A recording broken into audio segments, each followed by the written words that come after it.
Boa tarde para você, Marcelo Coelho. Aproveite sua terça-feira, pessoal de casa. Sejam bem-vindos ao nosso campinho.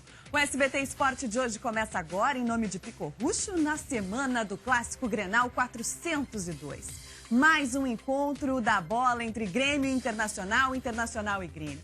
E você pode participar com a gente no facebook.com/SBT Esporte RS, porque hoje nós vamos debater os técnicos da dupla Grenal. Abel Braga e Luiz Felipe Scolari são os dois maiores treinadores da história dos dois clubes. Quem tem mais condições de usar esse histórico para reforçar ainda mais o ânimo da equipe e vencer o Grenal? Participe com a gente que nós vamos ler os recadinhos daqui a pouco aqui no programa. Eles, juntos, somam 26 títulos, cada um com sua história de conquistas e respeito nos clubes que estão à frente. Um enaltece o outro e são enaltecidos pelas torcidas. 19 anos depois, Abelão e Felipão devolvem ao Grenal a força que ele tem, de fato e de direito. Clássico Grenal é um dos principais jogos do Brasil. Tá, isso não é novidade. O fato novo é mesmo o reencontro de Abel Braga e Felipão. E no primeiro treino comandado pelo novo treinador tricolor, não faltou confiança na torcida, mesmo com as duas últimas derrotas. É Dia dos Pais, né? E o pai deles voltou agora. Então agora a gente vai retomar, a ganhar tudo que a gente, nesses últimos tempos, perdeu. Aí a gente vai retomar agora. O cara é o cara aí, do Grêmio. É a esperança de título. Tem que descontar o 7-1 e alguém, né? Esse alguém é o Inter. Essa euforia não é por acaso. Os dois se enfrentaram 3 vezes. 2 vitórias de Felipão e um empate. Tudo em 1995. A confiança nesse duelo à parte não ficou só nas arquibancadas. Contagiou os jogadores, principalmente o capitão Hernan Barcos. A qualidade do Felipão é essa, passa confiança e tranquilidade para a gente jogar. Então não tenho dúvida que a gente vai entrar com tudo, né? E com toda a energia positiva e a tranquilidade de tentar ganhar esse jogo. O currículo dos dois juntos é invejável. 26 títulos, uma Copa do Mundo, uma Copa das Confederações, 3 Libertadores, 2 brasileiros, 1 Mundial de Clubes, 13 estaduais, 4 Copas do Brasil e 1 Recopa. 2 personagens que se conhecem bem, né, Abel? O que vai ficar do outro lado não é inimigo. É um grande amigo que eu tenho, que é o Luiz. Felipe é uma pessoa extraordinária. Vai procurar fazer o melhor pro lado dele, eu vou procurar fazer o melhor pro meu. Já parou para pensar que o Grêmio vai estar motivado, que o Grêmio vai fazer dessa estreia realmente uma coisa fantástica? Semana para se agarrar na história, nos números ou em qualquer coisa que aparecer para ajudar. É, ferradura aí para dar sorte. E para debater com a gente sobre esses grandes nomes da dupla Grenal, nada melhor do que trazer um grande nome da dupla Grenal. Otacílio Gonçalves da Silva Júnior era parte da comissão técnica dos 3 títulos brasileiros do Inter. Depois assumiu a função de técnico, onde foi campeão gaúcho com o Inter em 84 e com o Grêmio em 88. Seja bem-vindo, querido Chapinha, né? Tudo bem? Tudo ótimo. Vidarte, apresenta o nosso convidado aí com o peso que ele merece. Grande piadista também, né? Bom a gente relembrar disso aí. Campeão também no futebol paranaense, já esteve na Arábia, no Japão. O Otacílio é um cara de larga experiência. Então eu queria te perguntar de cara, assim, né? Quem ganha esse Grenal, Otacílio? É difícil. Mesmo que uma equipe esteja no momento bom, com qualidade, jogando bem as partidas, o Grenal é diferente de tudo. A expectativa, estando em qualquer lado, são iguais. Os medos são iguais também. O otimismo é a mesma coisa, tanto do lado do Grêmio e do Inter, como o temor também. Então o Grenal é um jogo diferente, é um jogo que eu entendo que é o maior clássico do Brasil. A rivalidade é tão forte que supera até um Fla-Flu ou Cruzeiro e Atlético. E o momento é que vai determinar quem será o vencedor. Mas nesse momento, o Felipão vai ter trabalho, né? Porque a gente vê que o Grêmio tem uma irregularidade, né, no Campeonato Brasileiro, que não está conseguindo embalar. O Inter também venceu as últimas 3 partidas, mas não dá aquela segurança para o torcedor. No momento, qual é o momento melhor? O do Grêmio ou do Inter? Eu acho que é o do Inter ainda. É o do Inter porque os dois estrangeiros do Inter jogam muito bem. Arangues e D'Alessandro. Isso. Então, esses jogadores, pela qualidade técnica, pelo lance individual, podem decidir uma partida. E o centroavante do Inter, que não é muito técnico, está fazendo gol a cada jogo. Então, Rafael Moura. Tem um cabeceio muito forte, tem força física, sobe bem na bola cruzada, a bola aérea, e é um trunfo para o Internacional. Os dois são grandes campeões, a Débora já falou isso aí, o programa está perguntando também, né, no Facebook. Eu te pergunto, Otacílio, tu foste um homem, né, que comandou as duas equipes, quem é que tu achas que pode surpreender mais? O Abel, todo mundo sabe que tem o melhor esquema do Internacional, acho que ele vai poder colocar de novo. É aquele do segundo tempo do Grenal lá da Arena, depois aquele Grenal de Caxias que ele meteu 4-1 no Grêmio, né?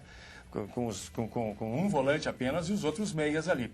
E o que o Filipão pode fazer para tentar surpreender, na tua opinião? Colocar 3 zagueiros? Como é que tu achas que ele pode fazer para surpreender? Eu acho que 3 zagueiros não, porque não é estilo dele. O Filipão não jogou assim com 3 zagueiros. Eu acho que ele vai ter um cuidado, um zelo defensivo mais forte do que a equipe do Abel. Apesar que o Filipão já está vacinado com qualquer clube, e mais ainda no Grêmio. Sim. Pode até perder, que não vai fazer mal nenhum, não vai estragar nada. Agora que ele vai ter que ter um cuidado defensivo forte, eu acho que sim. Uma retranquinha meia. Mas ele estava meio faceirinho na Copa do Mundo, né? Ele não estava tão retranqueiro, né? Felipão. Não, aquele jogo da Alemanha é uma coisa que vai acontecer com uma seleção de um país forte de futebol daqui a 100 anos. Aquilo não existe, né? Uma coisa inacreditável. E se lembrarmos da seleção, o Brasil foi campeão em 58, 62, mas tinha Garrincha, Vavá, Zito, Pelé, repetiu 62. Aí foi campeão no México, Pelé, Gerson, Clodoaldo, Tostão, Rivelino, Carlos Alberto. Aí foi campeão depois com os dois, Ronaldo e o Rivaldo. Foi campeão com Bebeto, Romário. Verdade. Agora, essa seleção tinha quem? Só o Neymar. Só. Que não jogou essa partida. Os outros todos, jogadores comuns. Comum. Então, de repente, troca passada, toma 7, né? Sim. É o pior momento do futebol brasileiro, na tua opinião? De todos os tempos? É o pior. E depois também tem uma coisa, tomou 4 gols em 6 minutos, né? Nossa. Isso não existe. Bom, dos últimos 10 Grenais, o Grêmio só ganhou 1. A última vitória foi em agosto de 2012, 2 anos, portanto. Justamente no Beira-Rio, o gol do Elano, a gente já lembrou aqui também pelo Campeonato Brasileiro. Mas é o Grenal dos técnicos que a gente vai falar agora, né, Vidarte? Você separou alguns números aí para a gente dividir com os nossos telespectadores? Na tela, por favor, aí os números dos dois de todos os tempos. Aí, Luiz Felipe Scolari, 14 Grenais até agora disputados, sempre pelo Grêmio, né? 7 vitórias, 5 empates e 2 derrotas. 2 derrotas apenas, 61,9% de aproveitamento. E o Abel Braga teve 17 jogos comandando o Internacional, inclusive deste ano, né? Com 4 vitórias, 8 empates e 5 derrotas. O aproveitamento do Abel é pior que do Luiz Felipe Scolari. Interessante, não é? E o Abel perdeu aquele gauchão de 95, Débora, Otacílio, telespectadores, aquele do Banguzinho, que até hoje o pessoal tá lembrando, né? Mas em compensação, para não falar... Aliás, em 95 foram 3 clássicos, 1 empate e 2 vitórias do Felipão. Do Felipão, mas o marcante foi esse do Banguzinho aí, porque foi o título gaúcho de 95, o Grêmio depois ganhou a Libertadores e acabou perdendo para o Ajax no final do ano. Mas em 89, não contra o Felipão, o Abel ganhou um clássico importante, que foi aquele Grenal do século, né? O Otacílio tá lembrado? No Beira-Rio contra o Rubens Minelli, outra fera também que treinou a dupla Grenal. Não é? Eu trabalhei no Grêmio em 88. Aí o Minelli chegou no meu lugar. O Minelli te sucedeu? Eu não sabia disso. E o Inter vencia 1-0 no primeiro tempo. O Grêmio ficou com 10 jogadores. O Grêmio vencia por 1-0, gol do Marcos Vinícius. Isso. Aí o Inter com 10 virou 2-1. Casemiro foi expulso, né, que hoje é treinador. Sim, E o Inter virou 2-1. 2 gols do Nilson. A dupla Maurício e Nilson, que depois jogou no Grêmio também. Isso. Recordar também é viver, viu, Débora de Oliveira? Bom, a gente vai falar agora sobre um setor muito importante do Grenal, que é a arquibancada, né? Porque ontem aconteceu uma reunião no Ministério Público, mas ainda não tem uma definição sobre esse setor com torcida mista no Grenal de domingo que vem. Por enquanto, o que foi definido é que vão ser destinados 1.300 lugares para a torcida do Grêmio no jogo do Beira-Rio e o mesmo número para a torcida colorada lá na Arena. Quem apresentou a ideia de misturar as torcidas foi o César Faccioli, procurador-assessor da Subprocuradoria-Geral de Justiça para Assuntos Institucionais. Olha que difícil esse cargo dele. Agora, outros encontros vão acontecer para apresentar a viabilidade com base em estudos técnicos. E aí eu pergunto para vocês dois, tão experientes em clássicos, em grenais, em jogos importantes, é uma boa ideia? Temos condições de um Grenal com torcida mista? Eu acho que valeria a pena. Eu sou do tempo que metade era azul e metade era vermelha, metade dos estádios. Que tempo bom aquele, né? Apesar de uma certa violência hoje em dia, eu acho que poderia tentar de novo. Quem sabe depois dessa Copa aí, que foi tão bacana, todo mundo entrosado, com amizade, com respeito, cavalheirismo todo, se o pessoal não consegue imitar essas torcidas que estiveram aqui nos estádios e lembrar do tempo bom de metade azul, metade vermelho. Eu não sei o que o Vidarte pensa com relação a isso, quero saber a opinião dele também, mas eu acho que a gente não pode ceder, né? A violência não pode vencer.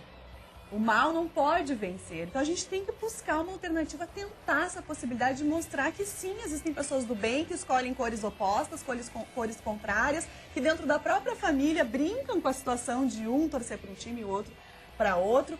Entre amigos é aquela rivalidade sadia. É isso que a gente tem que levar em consideração. Aqueles poucos que brigam, a gente sabe quem é, a polícia sabe quem é, o Ministério Público sabe quem é, e eles continuam agindo. Então acho que é eliminar esses poucos e deixar os muitos fazerem a festa de maneira que eles merecem. Se vocês pensarem bem, nós não temos mais duas torcidas nos estádios. Mesmo no domingo não teremos isso. Nós teremos 1.300 gremistas, que é uma pontinha no estádio, entendeu? Então, na verdade, o poder público já se deu conta que não tem condições de dar segurança mesmo. Que tudo que a Débora disse é verdade, mas eles já notaram que não tem competência para tanto. Para dar segurança para metade, como tu sonhas, que eu também acompanhei isso, telespectador na minha vida de repórter, inclusive, de dividir o estádio, metade vermelho, metade azul. Não tem mais como fazer. E agora os 1.300 é apenas assim, como se fosse assim um docinho, né? Um docinho, porque a torcida é do Inter domingo. É do Inter.